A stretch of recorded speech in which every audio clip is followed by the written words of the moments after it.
Migration and the economy are two main subjects leading the EU agenda and have often been used by national leaders as landmark topics to gain political consensus. However, the link between the legal pathway for migration and the economic, as well as the demographic crisis the EU is experiencing, is rarely discussed. So why is legal migration useful to address the EU's most pressing challenges? What can be done to improve the current policies and to strengthen the respect of human rights when addressing migration?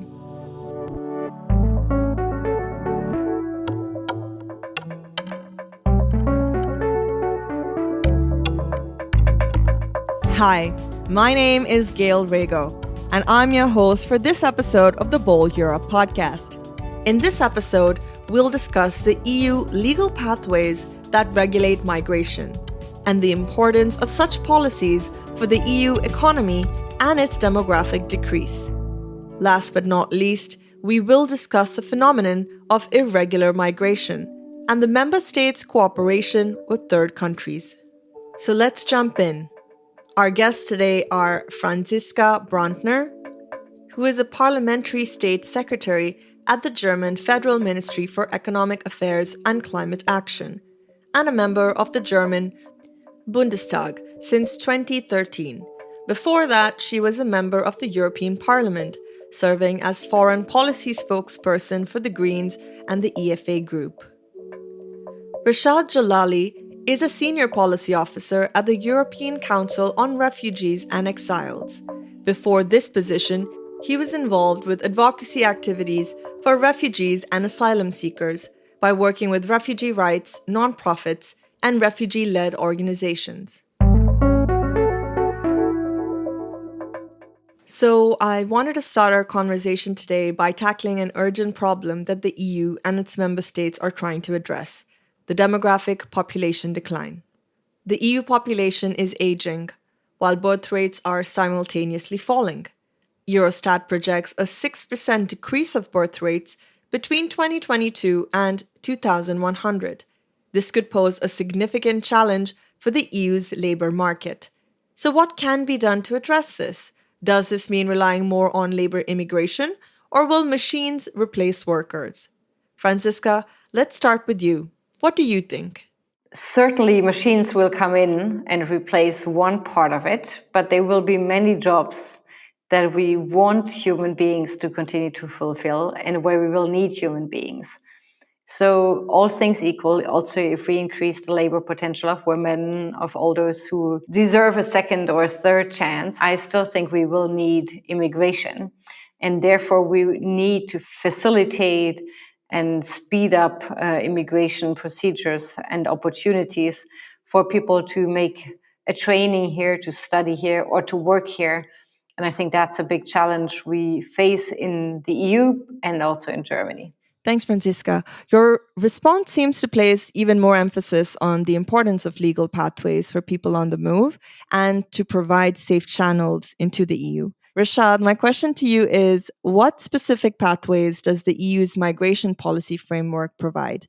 And where do you think it's still lacking? There are still lack of regular pathways for people to come to Europe, whether it is pathways for labor mobility, for people to work, to come and work in Europe, or whether it is pathways for protection, for people in need of protection. Speaking of the EU level, there are several initiatives underway to encourage legal migration and attract talent to the EU, as we have seen, such as the Skills and Talent Package, which includes complementary pathways, as well as the reform of the Blue Card Directive and Long-Term Residence Directive. Of course, talent partnership, as the Commission claims, aims to address skills shortages in the EU and to strengthen partnerships on migration with third countries.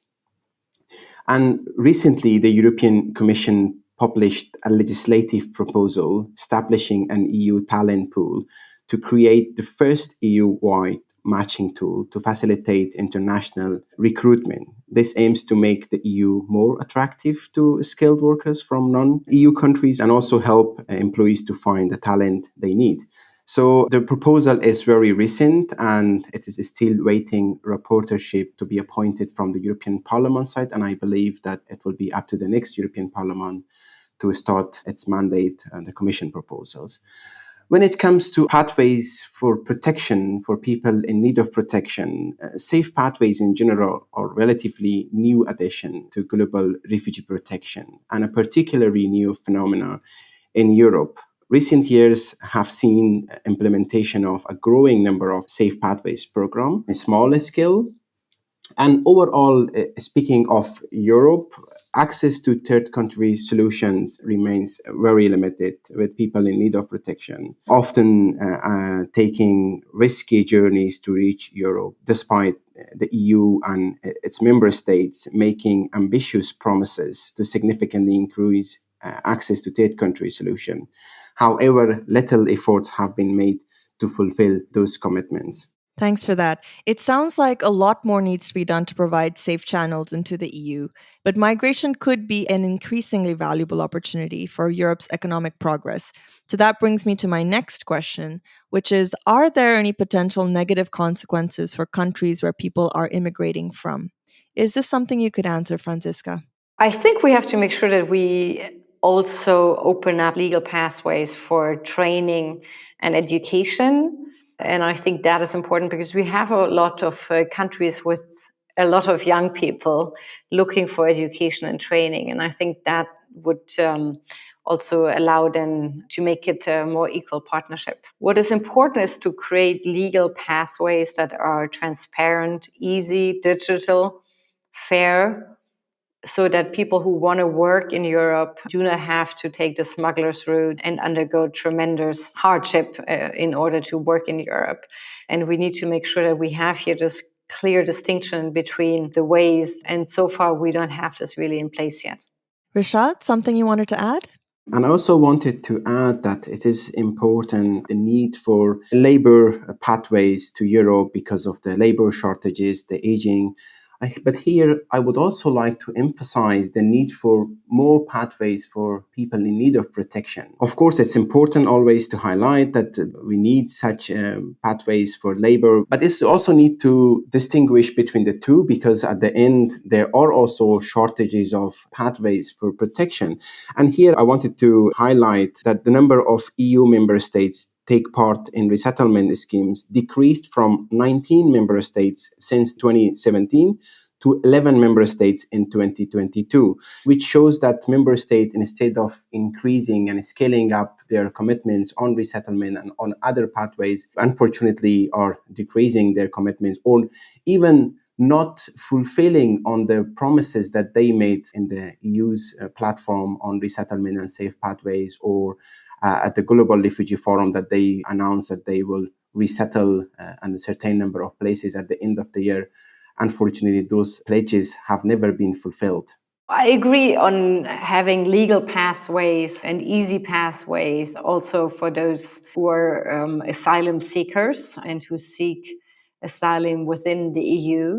I think you have been mentioning the resettlement programs by the United Nations. I think that is one way of doing it. Another one is allowing for more humanitarian visa at local embassies. And yes, we should avoid the really terrible smuggler's route that so many have to take. We need to do much more. We always talk then about the Mediterranean, but I think a lot happens before that. And all our efforts must be focused on preventing that route from increased traffic. And we also see that the smugglers, of course, make a good business out of this, and we shouldn't make suffering a good business in this world. And therefore, we need legal pathways for migration. And also, when people are politically in their country under pressure, persecuted, that we have other ways for them to come, or if they're refugees from a war, that we take the most vulnerable and those most on need identified by the United Nations for resettlement. Then there is a selection process by the United Nations.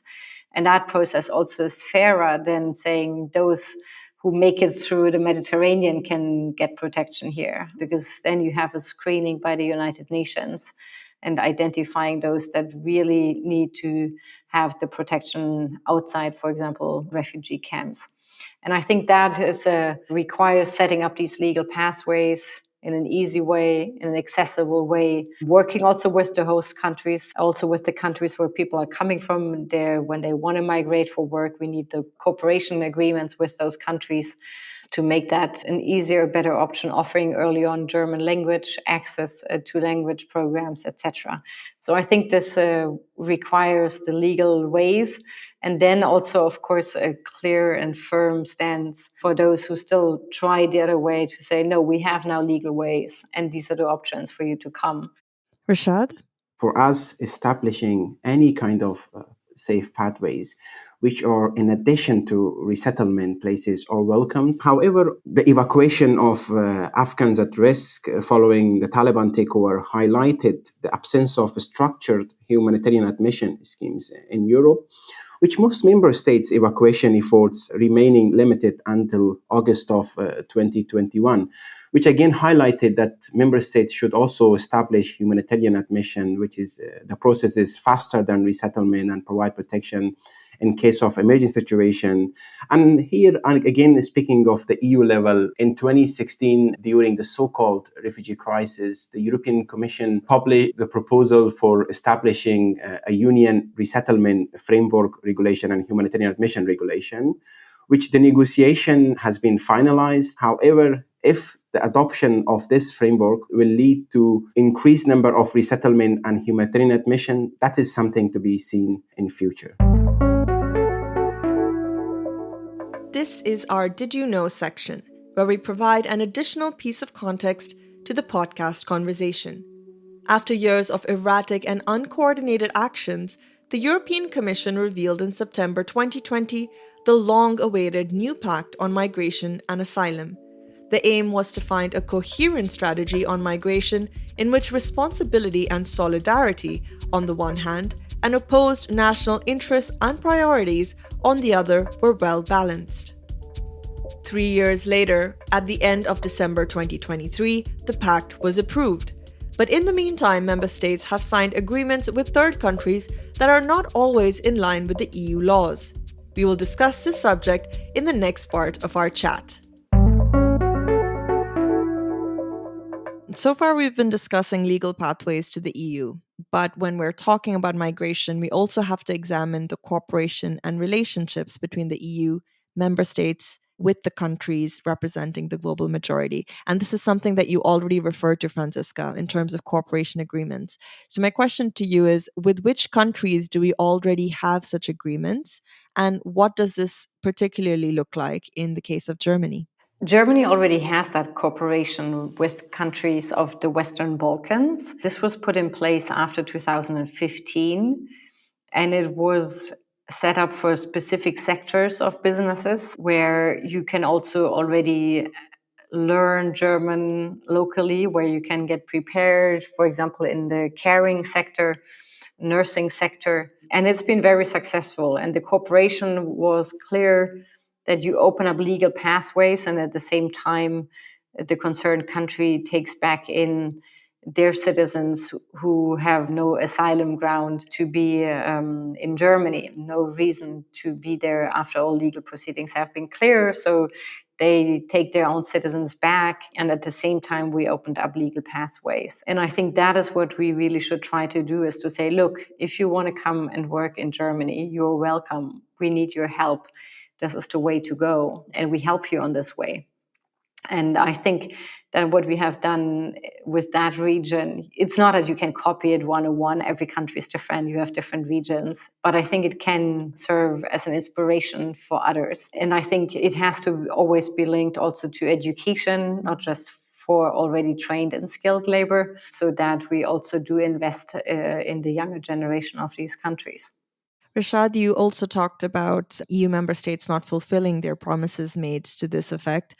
What would you like to contribute to this? In October 2022, 16 European countries committed to resettling 15,897 people for the year 2023, where 60% of these pledges were only from two countries, Germany and France. And according to the UNHCR statistic, as of November 2023, only 11,000 people reached Europe. So we will see a significant number of pledges left unfulfilled at the end of the year. So first of all, we urge European countries to increase their resettlement quotas, because we all know that the number of displaced people globally are on the rise, and people in need of protection and people in dire need of third country solutions are growing. So I believe that European countries or the EU as a whole are able to manage their part and their responsibility towards those people in need, and by increasing their resettlement quotas and fulfilling their pledges on resettlement on other SAF pathways. Thanks for that, Rashad. Based on kind of what you've said, there are a few questions that immediately kind of come to mind. As you rightly pointed out, the need for humanitarian support has drastically increased. There are more and more people who are finding themselves in situations of violence and insecurity. And I wondered if you could remark a bit on why you think that this decline has been happening in terms of member states fulfilling these promises and agreements, and also what you think could help change this or move the needle to the other direction. I believe that resettling a small number and a planned number from third countries to Europe is not a problem by itself. I believe that one of the excuses that member states are putting on the table is that their reception capacities are stretched and there is no reception places for people to be resettled in Europe, which of course we advocate that that is easily manageable, and European countries should invest on reception centers. And also in cases of resettlement, there should be specific places designated for resettlement places, so that it could be very easy for them to proceed with the departures and with arrivals, and also providing support.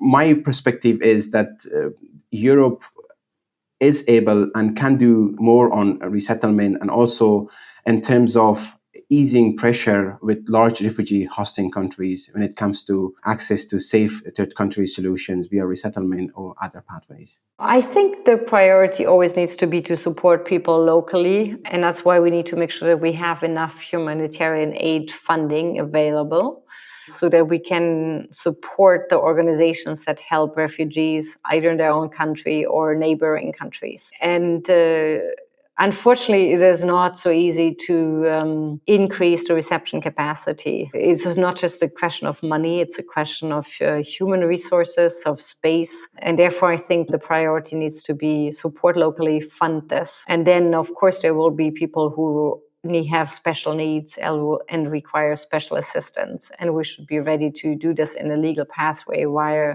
resettlement programs in the framework of the United Nations. We have an increase again of violent conflicts with the consequences we see. We have also the consequences of the climate crisis, which is another source for people leaving their homes. And I think that there it is the same. We need more aid for them to restart a new life in other places. And of course, and I'm proud of that we managed to also start and kicked off now a fund to mitigate and adapt so that people will have less needs to leave their home. And I think that is good that we finally started this off at the COP now this year.